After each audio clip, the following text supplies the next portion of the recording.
හැමදාම උදේට එලාම් එක වදිද්දි ඔයා මොකද කරන්නේ? ගොඩක් වෙලාවට ඔයා කරන්නේ එලාම් එක ඕෆ් කරලා තවත් ටිකක් වෙලා නිදාගන්න එක. ඉතින් ඔයා ඒ විදිහට ඒ නැති කරගන්නේ තවත් එක වටිනා දවසක්. හැබැයි ඔයාට ඔයාව සාර්ථක කරගන්න ඕනේ නම් ඔයාට පුළුවන් ඇඳෙන් නැගිටලා දවසේ වැඩ ටික පටන් අරන් ඔයා ආස කරන ඒ අනාගතය වෙනුවෙන් අද දවසේ ඔයාට කරන්න තියෙන දේ කරන්න. මොකද කාලය කියන දේ කා වෙනුවෙන්වත් නතර වෙන්නේ නැහැ. ඔයා කොහේ ඉපදුනත්, ඔයා ළඟ කොච්චර සල්ලි තිබුණත්, ඔයා අතීතයේ මොන වගේ වැරදි කරලා තිබුණත් ඒ කිසිම දෙයක් කාලයට අදාළ නැහැ. මම ඔයාට මේක තවත් ටිකක් ලස්සනට පැහැදිලි කරන්නම්. මේ ලෝකේ ඉන්න හැම මිනිස්සෙක්ටම දවසකට ලැබෙන්නේ පැය 24යි. සාමාන්‍ය ජීවිතයක් ගත කරන කෙනෙක් සහ අති සාර්ථක ජීවිතයක් ගත කරන කෙනෙක් අතර තියෙන එකම වෙනස තමා අන්න ඒ ලැබෙන පැය 24 තමන් පාවිච්චි කරන ආකාරය. ගොඩක් අය හිතන්නේ සාර්ථකත්වය කියන්නේ උපතින්ම දක්ෂතා අරන්නා වූ අයට විතරක් අයිති දෙයක් කියලා. හැබැයි ඉතිහාසය අපිට උගන්වන්න නම් වෙනස් කතාවක්. අතිවිශිෂ්ට ජයග්‍රහණ හැමදාම ළඟා කරගත්තේ අනිත් හැමෝම වැඩේ අතහැරලා දාද්දි නොසැලී එක දිගටම තමන්ගේ වැඩේ කරගෙන ගිය ඉතාමත්ම සාමාන්‍ය මිනිස්සු. මම ඔයාගෙන් ප්‍රශ්න දෙකක් අහන්නම්. තව අවුරුදු ගානකට පස්සේ ඔයා අද ගත්තු තීරණ ගැන සතුටු වෙන මිනිස්සෙක් වෙනවද? එහෙමත් නැත්නම් අයියෝ එදා මම ඒ වැඩේ පටන් ගත්තනම් අද මගේ ජීවිතේ කොච්චර වෙනස් වෙන්න තිබ්බද කියලා පසුතැවෙන මිනිස්සෙක් වෙනවද? ඒ හැමදේම තීරණය වෙන්නේ ඔයා දැන් මේ වෙලාවේ ගන්නා තීරණය මතයි. අපේ ගොඩක් අය කරන තවත් ලොකු වැරද්දක් තමයි වැඩක් පටන් ගන්න හිතට මහා ලොකු ආසාවක්, උද්‍යෝගයක් එනකම් බලන් ඉන්න එක. හැබැයි මේ හිතට එන ඒ ආසාව හැමදාම එක වගේ තියෙන්නේ නැහැ. අද උදේට කොච්චර මොරාල් එකකින් ඔයා වැඩක් පටන් ගත්තත් හවසට මහා මහන්සියක්, කලකිරීමක් වගේ දෙයක් ඔයාට දැනෙන්න පුළුවන්. ඉතින් ඔයා වැඩ කරන්නේ ඒ වෙලාවට හිතට දැනෙන ආසාව මත විතරක් නම් ඔයාගේ ගමන හැමදාම එකම තැනක නතර වෙනවා. අන්න ඒ හින්දායි අපිට විනය, එහෙමත් නැත්නම් ඩිසිප්ලින් කියන දේ ඕන කරන්නේ. විනය කියන්නේ හිතට මහා කම්මැලිකමක් දැනෙන, කිසිම දෙයක් කරන්න හිතෙන්නේ නැති දවස්වලට පවා නෑ මම මටම පොරොන්දුනා, මම මේක කරන්නම ඕන කියලා නැගිටලා ගිහින් ඒ වැඩේ ඉවර කරන එකට.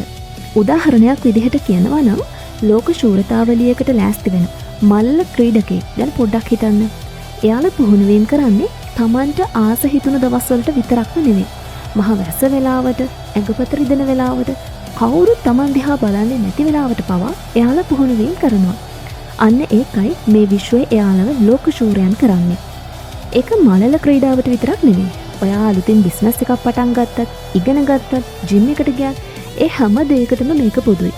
මොකද කලාතුරකින් එන උද්‍යෝගයකට වඩා හැමදාම එක දිගට කරන පුංචි වැඩේ තමයි ඔයාව ඉස්සරහටම අරන් යන්නේ.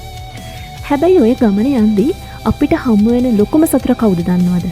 ඒ තමයි නිදහසට කරුණු. නිදහසට කරුණු කියන එක හරිම ලේසි වැඩක්. මට වැඩ වැඩි, සල්ලි නෑ, මේක නෙමෙයි නියම වෙලාව. එහෙම කිය හිත රවට්ට ගන්න අපිට හරිම ලේසි. හැබැයි මතක තියාගන්න, ඔයා කියන හැම නිදහසට කරුණකින්ම වෙන්නේ ඔයාව ඔයාගේ හීනවලින් තව තවත් ඈත් වෙන එක විතරයි. ඒ නිසා මේක කරන්න බැරි ඇයි කියලා අහනවා වෙනුවට ඔයාට ඔයාගෙන්ම මෙන්න මේ එකම එක ප්‍රශ්නය අහන්න පුළුවන්.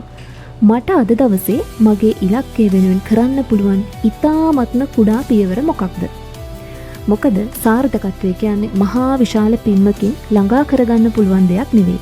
ඒක ටිකෙන් ටික පියවරෙන් පියවර කරන්න ඕන දෙයක්. උදාහරණයක් විදිහට පොතක් කියවන්න පටන් ගන්න, එහෙමත් නැත්නම් ව්‍යායාමයක් කරන්න පටන් ගන්න, එක පිටුවක් ලියන්න පටන් ගන්න, එක රුපියලක් ඉතුරු කරන්න පටන් ගන්න. මෙන්න මේ වගේ පුංචි පුංචි පුරුදු දිගටම කරගෙන යනකොට තමයි ඔයාට කවදා හරි මහා ප්‍රබල පුරුදු බවට ඒවා පත් කරගන්න පුළුවන් වෙන්නේ. මොකද මහා විශාල කඳු පවා තරණය කරන්නේ එක කුඩා පියවරක් ගානේ ඉදිරියට තියලයි. ඒ විතරක් නෙමෙයි, ගොඩක් අය ඉදිරියට යන්නේ නැතුව නැවතිලා ඉන්නේ බය කියන දේ හින්දා. ඒ කියන්නේ ඔයාට වැරදෙයි කියන බය. ඔයාව මිනිස්සු විනිශ්චය කරයි කියන බය. හැබැයි අසාර්ථක වීමක් කියන්නේ ඔයාට ඒ දේ කරන්න බැරි වෙයි හරි, බයයි හරි කියන එක නෙවෙයි. ඒකෙන් ඔප්පු වෙන්නේ ඔයා තවමත් උත්සාහ කරනවා කියන එකයි. මොකද හැම දක්ෂයෙක්ම එක තැනකින් මුල ඉඳන් පටන් අරගෙනයි ඒ තැනට ඇවිත් තියෙන්නේ. ඉතින් මෙතන තියෙන වෙනස තමයි සාර්ථක මිනිස්සු එයාලගේ අසාර්ථකත්වයේ සලකන්නේ තමන්වම හදාගන්න ලැබුණු අත්දැකීමක් විදිහට. තවත් දෙයක්.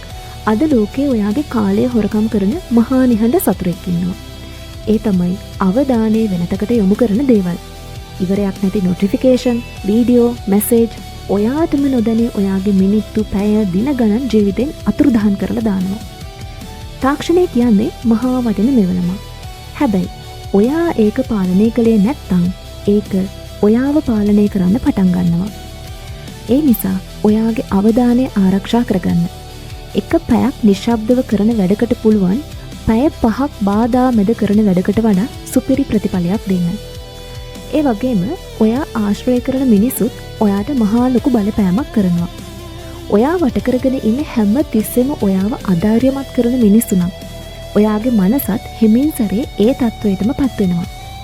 අන්න ඒ නිසයි ඔයාට අභියෝග කරන, ඔයාව ඉස්සරහට දාන මිනිස්සුන්ව ආශ්‍රය කරන්නත් ඔයා වග බලා ගන්න ඕනේ කියන්නේ. මේ කතා කරපු ඔක්කොටම වඩා තවත් වැදගත් දෙයක් තියෙනවා. ඒ ඔයාගේ සෞඛ්‍ය ගැන උපරිමයෙන්ම සොයා බලන්න ඕන. මොකද ශක්තිමත් නිරෝගී ශරීරයක් නැතුව ඔයාට මහා ලොකු ඉලක්ක වලට යන්න බෑ. සෞඛ්‍ය කියන්නේ දිනුවට පස්සේ ලැබෙන තෑග්ගක් නෙවෙයි. ඒක තමයි ජයග්‍රහණයට යන පාරේ තියෙන ප්‍රධානම අත්තිවාරම. ඒ වගේම සාර්ථක වෙනවා කියලා කියන්නේ දවසේ හැම තප්පරෙම වැඩ කරන එක විතරක්ම නෙවෙයි. නියම විදිහට විවේක ගැනීමත් ඒකට අයිති. අපි ගොඩක් වෙලාවට රැවටෙන තවත් තැනක් තමයි කම්මැලිකම. ගොඩක් වෙලාවට අපි කරන්නේ ඇඳට වෙලා ප්ලෑන් කරන එක. මං හෙට ඉඳන් කරන්නම්, අනිද්දා ඉඳන් කරන්නම් කියලා අපි හැම තිස්සෙම ඒක කල් දානවා. ඉතින් අන්නේ හෙට ලබන සතිය වෙනවා, ලබන මාසෙ වෙනවා, අන්තිමට අවුරුදු ගාණක් ගිහින් හීන ඔක්කොම හීන විතරක් වෙලා ඉතිරි වෙලා යනවා. ඉතින් පුරුදු වුණු රාමුව ඇතුලේ ඉද්දි ඔයාට මහා ආරක්ෂාවක් දෙන්නේ. හැබැයි මතක තියාගන්න, ඔයාගේ සැබෑ වර්ධනය සිද්ධ වෙන්නේ ඒ රාමුවෙන් පිටතට ආවොත් විතරයි. අලුත් දෙයක් ඉගෙන ගනිද්දි, වැඩක් පටන් ගනිද්දි අමුත්තක් අපහසුවක් දැනෙන එක මහා සාමාන්‍ය දෙයක්. ඒ අපහසුවෙන් අදහස් වෙන්නේ ඔයා අද දවසේ ඉදිරියට යමින් ඉන්නවා කියන එක විතරයි. ප්‍රශ්නයක් ආවහම ඇයි මේක මටම වෙන්නේ කියලා අහනවා වෙනුවට මේ ප්‍රශ්නේ මට උගන්වන්න හදන පාඩම මොකක්ද කියලා ඔයාට ඔයාගෙම අහන්න පුළුවන්. අන්න ඒ සිතුවිල්ල තමයි ඔයාගේ මුළු ජීවිතේම වෙනස් කරන්නේ. මතක තියාගන්න, කිසිම දෙයක් එක රැයකින් සිද්ධ වෙන්නේ නැහැ. මිනිස්සු දකින්නේ ඔයා ලබන අවසාන ජයග්‍රහණය විතරයි. එයාලා කවදාකවත් ඒ පිටිපස්සේ තිබුණු වසර ගණනාවක කැපවීම දන්නේ නැහැ. ඒ නිසා ඉවසීමෙන් ඉන්න. ගොඩක් මිනිස්සු වැඩේ අතෑරලා දාන්නේ හරියටම Tamanගේ ජයග්‍රහණය පේන්න ඔන්න මෙන්න තියෙද්දි. ඔයා කවදාකවත් ඒ වගේ කෙනෙක් වෙන්න එපා. හැම අලුත් ඉර උදාවකින්ම ඔයාට අලුත් අවස්ථාවක් තරම් එනවා.